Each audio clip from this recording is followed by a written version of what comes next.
नमस्कार। संवाद news international मतलब कि आपके अपने चैनल पर आप सबका बहुत बहुत स्वागत है और मैं हूं आपका अपना काफिर बुतपरस्त राम भक्त राष्ट्रभक्त संकेत चतुर्वेदी। 12 अप्रैल को योगी जी उत्तर प्रदेश प्रशासन से कहते हैं कि जो भी श्रमिकों के लिए कानून आए हैं उनका कड़ाई से पालन किया जाए तथा गौतम बुद्ध नगर को, जिसमें नोएडा और ग्रेटर नोएडा दोनों शामिल हैं, एक मॉडल इंडस्ट्रियल एरिया के रूप में पूरे प्रदेश के समक्ष प्रस्तुत करा जाए। श्रमिकों के काम के घंटे निश्चित हों, यानी कि अगर श्रमिक 8 घंटे से ऊपर काम करता है तो उसको तनख्वाह दुगनी मिलेगी यथानुसार। श्रमिकों की सेफ्टी, ईएसआई और ईपीएफ का ध्यान रखना, महिला श्रमिकों के लिए कंप्लेंट बॉक्स का होना, ये सब पहले से जो कानून थे उनका कड़ाई से पालन किया जाए तथा श्रमिकों को यह भी बताया जाए कि अगर उन्हें कोई दिक्कत है तो लेबर कोड के अलावा मुख्यमंत्री हेल्पलाइन तथा मुख्यमंत्री की वेबसाइट उनकी मदद के लिए है। इस बाबत गौतम बुद्ध नगर के डीएम फैक्ट्री के मालिकों से मीटिंग करते हैं और कहते हैं कि श्रमिकों की सुरक्षा के लिए, उनकी भलाई के लिए जो भी कानून बने हैं उनका कड़ाई से पालन करा जाए, अन्यथा कार्रवाई जो होगी वो कड़ी होगी। मतलब सब कुछ श्रमिक के लिए था, उसके हिसाब से था। मगर उसके अगले ही दिन यानी कि 13 अप्रैल को, यानी कि जब मैं आज रिकॉर्डिंग कर रहा हूं इससे एक दिन पहले, जब शायद आपके समाचार आज ही देखें, 13 अप्रैल को नोएडा में विभिन्न जगहों पर दंगा होता है। मतलब सेक्टर 62, 63, नोएडा इंडस्ट्रियल एरिया का फेज 2, सेक्टर 84, सेक्टर 80 एवं अन्य जगहों पर खबर बनाई जाती है नाराज श्रमिकों का प्रदर्शन हुआ हिंसक। पर क्या ये बात सही है या फिर सच्चाई कहीं गहराई में दबी हुई है? मैंने थोड़ी रिसर्च करी है तो जितना मेरे को समझ में आया मैं आप लोगों तक संवाद न्यूज इंटरनेशनल पे लेके आया। आप भी थोड़ा सोचें। भाई प्रश्न ये है कि प्रदर्शन में गाड़ियां कब से जलाई जाने लगी? तुमसे उसका कोई लेना देना था? अपना प्रदर्शन कर रहे थे, प्रदर्शन चलता है, पर गाड़ियां कब से जलाने लगे? पथराव क्यों करने लगे? लाठी लेकर के कौन सा प्रदर्शन होता है? ऐसा कौन सा प्रदर्शन है कि जहां आप कमाते हैं, जहां से आपके घर की रोटी चलती है, उसी जगह पर, उसी फैक्ट्री में आप आग लगाने लगे? भाई श्रमिक नाराज था तो, और उसे पैसा कम मिल रहा था, तो क्या वह दूसरे की, मतलब साइड में कोई गाड़ी खड़ी उसमें जाके आग लगा देगा? कोई सेंस बनता है इस बात का? नहीं ना। अब पुलिस तो खैर सबकी सुरक्षा के लिए है, क्या श्रमिक और क्या उसका मालिक। तो थाने में पथराव करने से क्या श्रमिक की तनख्वाह जो है वो बढ़ जाएगी? जाहिर है उत्तर है नहीं। आपको जानकर हैरानी होगी कि ये प्रदर्शन, या यूं कहूं ये दंगा, आगजनी तोड़फोड़ सिर्फ नोएडा के फेज 2 के हौजरी मार्केट में नहीं हुआ, सिर्फ सेक्टर 60, 62 में नहीं हुआ, सिर्फ सेक्टर 80, 84, सेक्टर 121 में नहीं हुआ, ये और भी कई जगह हुआ।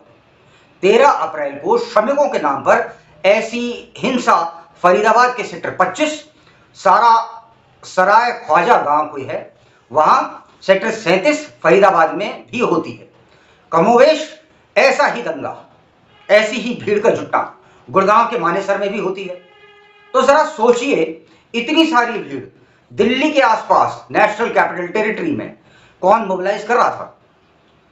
नोएडा पुलिस की जांच में जो सामने आया है वो बहुत ही आपको सोचने पर मजबूर कर देगा। नोएडा पुलिस का कहना है 13 अप्रैल को हिंसा अचानक हुई घटना नहीं, बल्कि डिजिटल माध्यमों से रची हुई एक सोची समझी साजिश का नतीजा है। पुलिस ने कुछ व्हाट्सएप ग्रुप चिन्हित करे हैं और सोशल मीडिया हैंडलर्स के बारे में जो जानकारी दी गई है उसके मुख्य बिंदु मैं आपको बता रहा हूं, जो इस प्रकार से है। पहला तो ये निकल के आया है कि जो क्यूआर कोड है उससे रातों रात भीड़ जुटाई गई। एक जांच में पता लगा है कि रविवार रात, मतलब 12 अप्रैल की रात को बड़ी संख्या में श्रमिकों को क्यूआर कोड के जरिए वर्कर्स मूवमेंट जैसे नाम वाले व्हाट्सएप ग्रुप से जोड़ा गया। जैसे क्यूआर पहुंचता है आप उससे जुड़ जाइए, इस तरह से बहुत सारे जो वर्कर्स थे उनको जोड़ा गया, हजारों की संख्या में। फेक सोशल मीडिया हैंडल्स बनाए गए।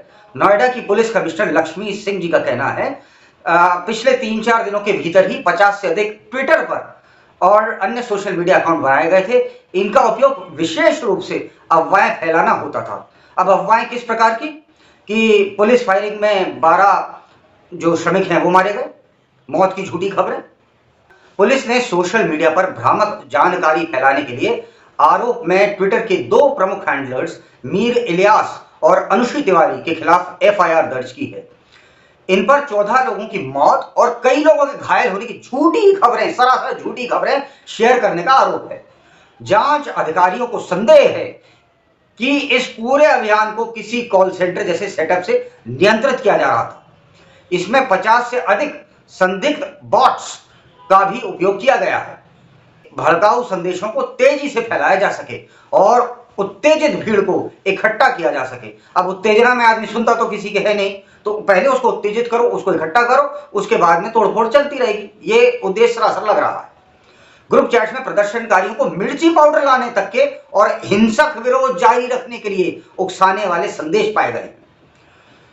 उत्तर प्रदेश एसटीएफ यानी स्पेशल टास्क फोर्स जो है, अब इन डिजिटल निशानों का फुटप्रिंट्स की जांच कर रही है ताकि इन ग्रुप्स के एडमिन और बाहरी साजिशकर्ताओं का पता जो है वो लगाया जा सके। अब यहां एक बात है, मैं आपको बताता हूं और जो आपको सुनकर के बड़ी हैरानी होगी। 3 अप्रैल को उत्तर प्रदेश पुलिस एक गिरोह का भांडाफोड़ करती है।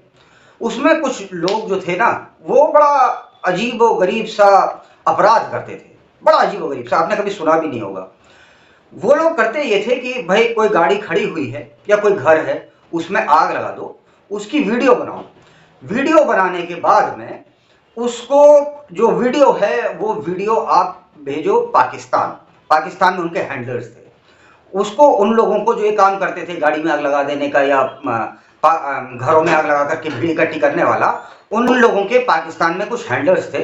तो क्यूआर कोड के थ्रू इनको आग लगाने के हिसाब से पैसे दे दिए जाते थे।